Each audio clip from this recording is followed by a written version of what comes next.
تربیت کا اصول اہل علم نے بتایا ہے کہ 7 سال تک بچے کو سینے سے چمٹا کے رکھو.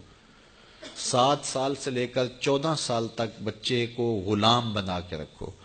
14 سال سے لے کر 21 سال تک بچے کو دوست بنا کے رکھو. اس کے بعد 21 سال کے بعد ان کی تربیت مکمل ہو جائے گی. یہ 3 مراحل ہیں. پہلے 7 سال گود میں اٹھا کے رکھو، اور آج بھی بعض جگہ پہ، یہاں جاپان کے اندر اب انہوں نے اجازت دیا کہ 7 کے 8 سال کے بعد بچہ سکول جائے گا. پہلے 10 سال تک غالباً ان کا تھا، 10 سال تک وہ سکول نہیں جانے دیتے تھے بچے کو، کہ ماں ہی تربیت کرے. سب سے بہتر تربیت کی درس گاہ، آماج گاہ یہی ہے ماں کی آغوش. تو یہ جو 3 ساڑھے 3 سال کے بچوں کو ہم ماں اپنے سے دور کرنے کی کوشش کرتی ہے، نہیں، 7 سال بچے کو سینے سے چمٹا کے رکھے اور زیادہ وقت ماں دے، اور عمل سے سیکھتا ہے. اس لیے جب کوئی ماں باپ بن جائے تو اپنی عادتیں پرانی چھوڑ دیں اور اچھی عادتیں اختیار کرے، تاکہ وہ عادتیں اولاد کے اندر منتقل ہوں.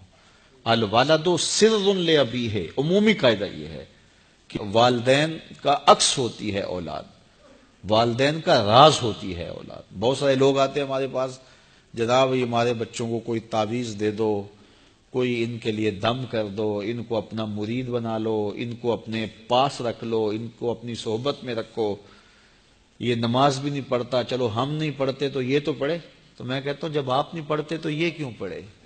یہ کیسے؟ یہ اصول یہ ہے کہ آپ کریں گے تو یہ کرے گا، لیکن آپ کہتے ہیں کہ ہم نہیں کرتے یہ تو کرے. ایک چور بھی چاہتا ہے کہ میرا بیٹا ولی ہو. جس طرح آپ ماحول فراہم کریں گے اس طرح کا جو ہے وہ عکس آپ کا اولاد ہوگی. حضور نے فرمایا ہر پیدا ہونے والا بچہ فطرت اسلام پہ پیدا ہوتا ہے، فطرت سلیمہ پہ پیدا ہوتا ہے. اب اس کے ماں باپ اس کو عیسائی بناتے ہیں، اس کے ماں باپ اس کو یہودی بناتے ہیں، اس کے ماں باپ اس کو مجوسی بناتے ہیں. تو یہ عمومی طور پہ ماحول اس کو فراہم کرتا ہے، لیکن فطرتاً اگر اس کو کوئی سبق ماں باپ کی طرف سے نہ ہو تو وہ فطرتاً اسلام پہ ہو. کیونکہ فطرت سلیمہ یہ ہر شے کی اصل ہے. ہر انسان پیدا ہوتا ہے تو فطرت سلیمہ میں پیدا ہوتا ہے. تو اچھے والدین اچھی تربیت کی ضمانت ہے. تو جب کوئی کسی شخص کی شادی ہو جائے تو شادی سے ویسے بھی دین کی تکمیل ہو جاتی ہے، تو پھر اپنی عادات کو بھی بہتر کرے، اور تاکہ آنے والی اولاد نے اس کے عمل سے سیکھنا ہے، اس کے رویے سے سیکھنا ہے، اس کے طرز زندگی سے سیکھنا ہے. تو ہمارا سب سے قیمتی سرمایہ ہماری اولاد ہے. بعض اوقات ہم جو ہے وہ سارا دن اپنے کاروبار کو دیتے ہیں، دیگر امور میں دیتے ہیں، اولاد کو وقت نہیں دیتے. تو اولاد کو وقت چاہیے ہوتا ہے، اور اولاد کو وقت دینا چاہیے، اور اولاد کو وقت دینے سے ان کی اچھی تربیت ہوگی. وہ آپ کے پاس بیٹھے اٹھیں گے، آپ کی باتیں سنیں گے، آپ کے عمل دیکھیں گے، آپ کے رویے دیکھیں گے، تو پھر ان کے اندر اس کا عکس پیدا ہوگا. آپ کی روایات ان کے اندر منتقل ہوں گی، آپ کی عادات ان کے اندر منتقل ہوں گی، آپ کے اخلاق ان کے اندر منتقل ہوں گے. لیکن اگر آپ ان کو وقت نہیں دیں گے تو یہ سب کچھ ان کے اندر منتقل نہیں ہو سکے گا. اور دوسری بات یہ کہ والدین کے اپنے اطوار کیا ہیں، اپنے اخلاق کیا ہیں، اپنی اقدار کیا ہیں.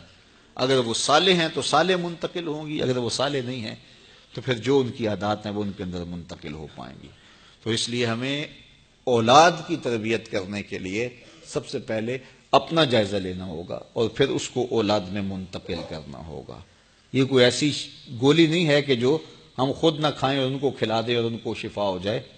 یہ گولی ہمیں خود بھی کھانی پڑے گی، پھر ان کو کھلانی پڑے گی. تو اس لیے قرآن نے کہا قو انفسکم واہلیکم نارا وقودھا الناس والحجارہ، اپنے آپ کو اور اپنی اولاد کو، اپنے اہل و عیال کو جہنم کی آگ سے بچا لو، جس کا ایندھن انسان اور پتھر ہیں. اپنے عمل اتنے خوبصورت بناؤ، اپنے رویے اتنے پاکیزہ کر لو، اپنا انداز اتنا خوبصورت بنا لو کہ تمہارے رویے اور تمہارا انداز تمہاری نسلوں میں منتقل ہو، اور وہ بھی جہنم کی آگ سے بچ جائیں اور تم بھی جہنم کی آگ سے بچ جاؤ. لیکن اگر تمہارے رویے خوبصورت نہ ہوئے، عمل خوبصورت نہ ہوا، تو وہ اور تم جہنم کا ایندھن بن سکتے ہو. اللہ ہمیں اپنی اولاد کی صالح تربیت کی توفیق عطا کر دے.